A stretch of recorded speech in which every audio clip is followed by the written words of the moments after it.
Alors nous, à Vélocité, nous sommes persuadés que le vélo est un véritable acteur du développement durable, notamment dans tout ce qui concerne les déplacements. Pourquoi? Parce que le vélo, c'est de l'énergie 100% renouvelable, ce qui n'est pas du tout le cas des voitures ou des transports en commun. Pourquoi 100% renouvelable? Parce que le vélo, c'est l'énergie musculaire.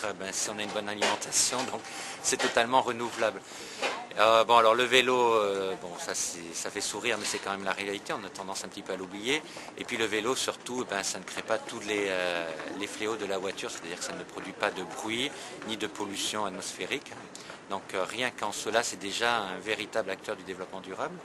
Et puis des fois, une chose que l'on ne pense pas trop, c'est que le vélo, c'est relativement accessible à presque plus de 90% de la population, ce qui n'est pas le cas par exemple de la voiture, parce que la voiture, il faut déjà avoir un certain âge, il faut avoir le permis.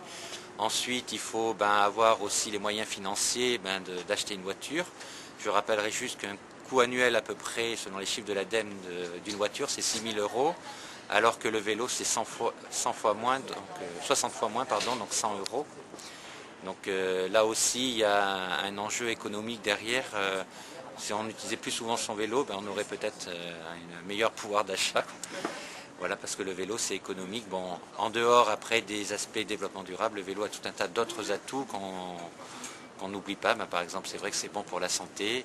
C'est un moyen de déplacement rapide aussi, et qui est très pratique, et qui est surtout très convivial.